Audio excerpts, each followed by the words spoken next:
Good afternoon and welcome. I am Brooke Guerrero and you are watching the 5 o'clock KCC News. Our top story tonight, people at Disneyland go for a magical day and get it cut short by injuries and deaths. Live at Disneyland, KCC's Ashley Passeau to reveal the truth about the so-called happiest place on earth. Ashley? Good afternoon, Brooke. Yes, it is a very sad thing to have come to Disneyland as a fun, magical day and have it be taken away with one fatal mistake. I talked to Ray Shanahan, former EMT and operations manager at Care Ambulance, to tell me more about some of the incidents he has witnessed at Disneyland over his years at the company. I'm here at Disneyland right now, and I'll tell you more about all this and more. Back to you. Unfortunately, we were not able to get a video interview with him, but we do have his first-hand accounts with the incidents. Would you like to tell us more about these events, Ashley? Yes, of course, Brooke. Our first story here today is a little girl who was approximately 6 or 7 years old. This happened a few years ago. She was sitting on the fence here when she fell backwards and fell onto a sprinkler here in this planter. She unfortunately got stuck on the sprinkler head and could not be removed. The nurses that were on scene couldn't remove her from the sprinkler, so the EMTs had to physically come into the park, which is not a normal thing. They came in and had to cut the sprinkler and take her with the sprinkler onto the gurney out of the park to the hospital. According to Mr. Shanahan, anytime there's any serious injury or death, the patients will be moved first to the first aid area and then outside of the park with the EMTs. So to avoid receiving a commotion and having any attention brought onto the patient. Yes, and what a tragic incident indeed, Ashley. Most incidents that occur are usually kept down low on the radar to keep away from the media's eyes. According to Mr. Shanahan, the Disney company is very secretive about where they will allow the EMTs and paramedics to go. They generally have to stay out of the public's eye for fear of questioning that the company would prefer not to answer. As Ashley was saying, after an incident has occurred, the on-scene nurses will make a rapid assessment to evaluate the patient to determine need of extrication. Continuing with the story, next happened backstage of a show during rehearsals. Can you tell us what happened, Ashley?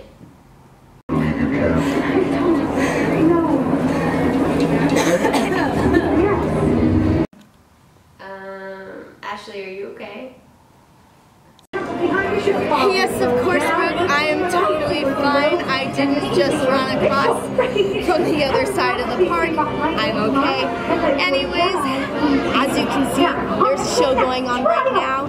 But in 2015, Mr. Shanahan told us that backstage of a show, non-specified, but it could have been the Star Wars show here, backstage of a show during rehearsals, so no guests were involved. There was some chemicals that were mixed for a special effect, and a toxic cloud was created.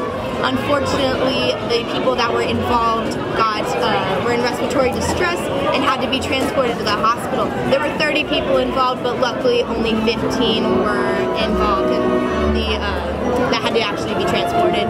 There were 12 ambulances backstage that had to be called in because of how large scale the incident was. Can you imagine? 12? That's a lot. Wow, that is a lot, Ashley. You were quite right about that. I remember the time I had to go to the hospital once due to the flu. Yes, that's nice, Brooke. Continuing on with our next story, a 4-year-old boy had a tragic run-in with the famous Roger Rabbit right here in Toontown. The boy fell off and tumbled onto the track while riding the ride. He unfortunately got caught on the cart and was dragged underneath and pulled 10 feet before they finally stopped the ride. The boy was in critical condition, but Disneyland failed to call 911 in a timely manner and waited 5 minutes. Due to their lack of urgency before making the call, the boy suffered internal bleeding and major brain damage that contributed to his untimely death in 2009. For our next story, I'm going to take you on over to the rivers of America, but for right now, enjoy this 10-second commercial break.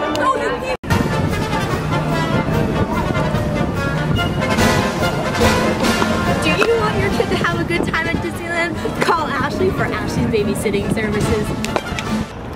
Alright, continuing on with our next story, here we are at Rivers of America, where an 18-year-old boy drowned while trying to swim back to the main park from Tom Sawyer's Island. The boy and his 10-year-old little brother stayed in the park after it closed to try and experience the after hours of Disneyland. In an attempt to get back to the park, they swam across right here. Unfortunately, the older brother drowned and grew exhausted while trying to carry the younger brother on his back. The younger boy managed to stay above water by doggy paddling and was later rescued by cast members. That night, the older brother was nowhere to be found, but his body was recovered early the next morning.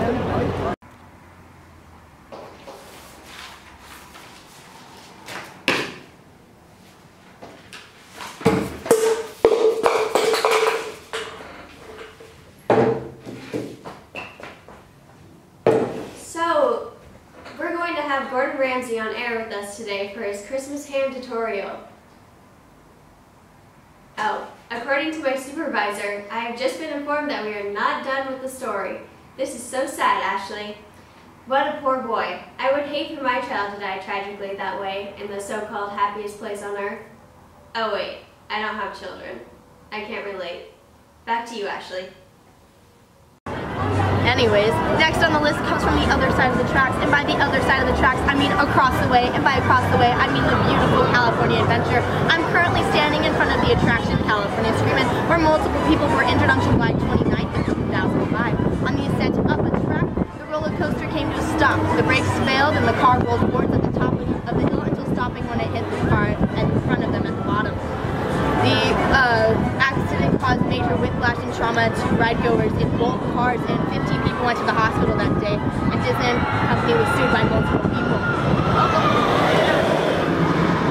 Good luck to those people. And now, the weather. Oops. I mean,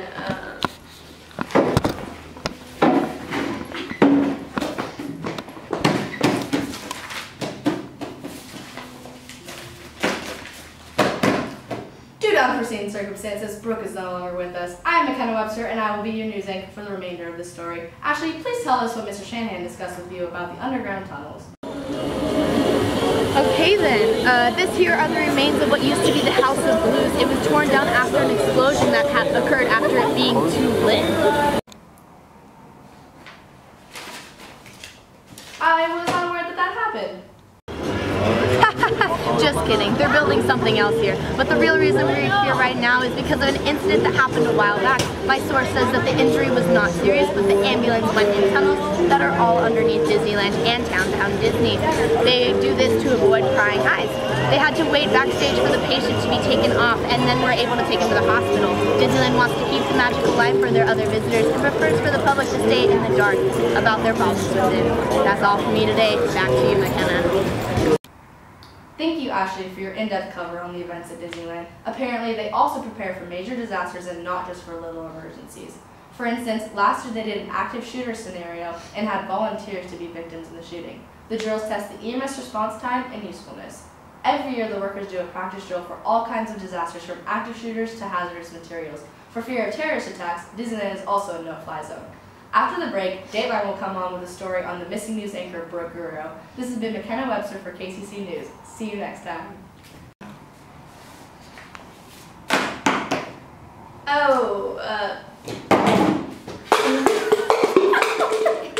Ashley!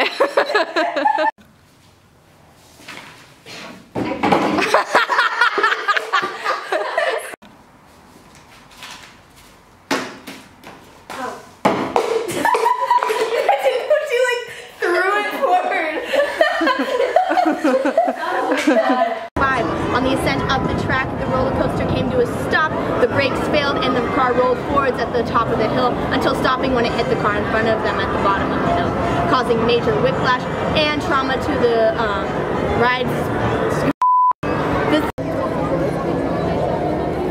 Hi, yes, Brooke, good morning. Alright, continuing on with the next story. Here we are at Rivers of America, where an 18-year-old boy drowned while trying to swim back to the main park from Tom Sawyer's Island, right across the way.